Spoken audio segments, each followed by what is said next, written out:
D'être avec nous sur le réseau LC2 AFNEX pour une nouvelle rencontre de la Ligue des Champions africaine. Au programme aujourd'hui, du côté d'Abidjan, la ZEC Mimosa est opposée aux Zamalek du Caire.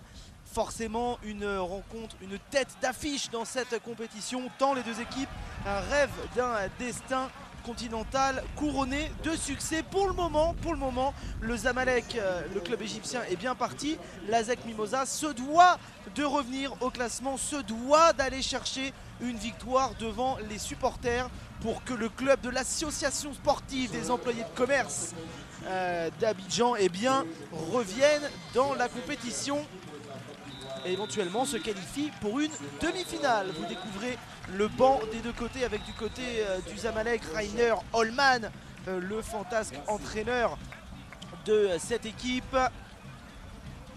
Un banc déjà concentré. Rainer Holman, du haut de ses 59 ans, l'ancien joueur de Duisbourg, notamment, qui compte plus de 350 matchs en Bundesliga. Il a également pris les rênes de Galatasaray il y a une quinzaine d'années. Il a gagné d'ailleurs le championnat de Turquie.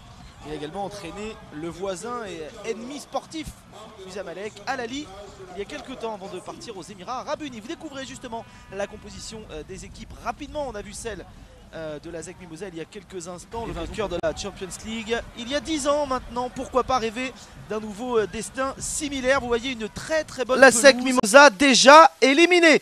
Vous découvrez la composition des équipes. Je vous le disais, une équipe de la ZEC Mimosa d'ores et déjà éliminée. Pourquoi ?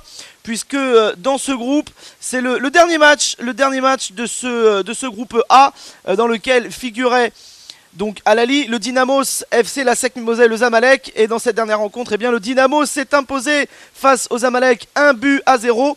Du coup, de ce fait, le Dynamos et Al Ahly sont déjà qualifiés pour les demi-finales. La ZEC et les Zamalek sont donc éliminés. C'est une rencontre pour le prestige, pour l'honneur, qu'il faudra évidemment gagner pour les deux équipes pour bien terminer. D'un côté, pour la ZEC, pour se rassurer, le club ivoirien, et de l'autre, Al Ahly, tout simplement pour préparer les demi-finales de cette compétition. Demi-finale, être aux Ivoiriens de se mettre dans une situation intéressante. On revoit la faute sur Moussa Ouattara. Finalement, c'est joué dans l'axe.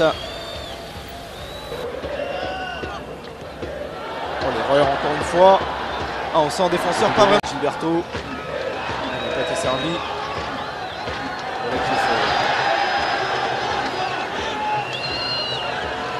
Ça fait un bout de temps qu'on n'avait pas vu Anis Boujalben, le Tunisien. On voit ah ouais, il n'y avait absolument pas faute de la part de Koné qui va s'écrouler. Regardez le pied droit de Koné qui, avant même qu'il ne soit touché, s'effondre par le fort ce soir.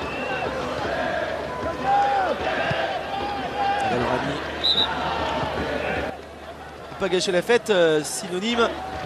Pas tergiverser, ne pas se poser de questions. Ils l'ont fait durant quasiment les 90 minutes de cette rencontre. Wawa.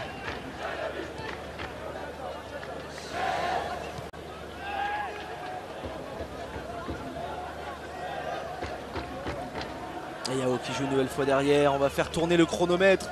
Partir, revenir d'un match nul.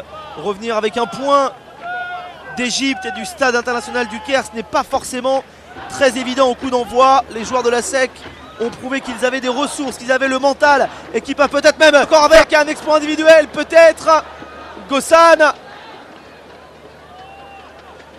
Et ils étaient deux, simplement face à 5 ou 6 rouges. Ndri.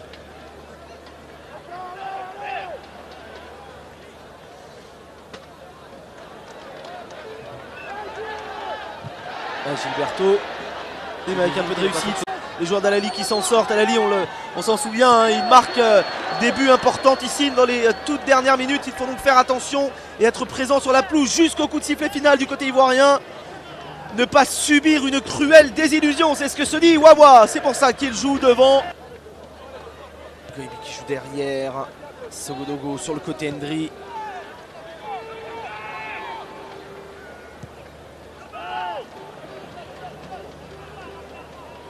Nouvelle transversale. Et Wawa, pas de solution. Alors on va repasser derrière. Et on l'a compris du côté d'Al Ahly et que les Ivoiriens allaient faire tourner le ballon pour les faire courir. ces Égyptiens qui prennent 2 buts mais qui ont été également très solides avec une équipe légèrement remaniée. Waouh, côté gauche.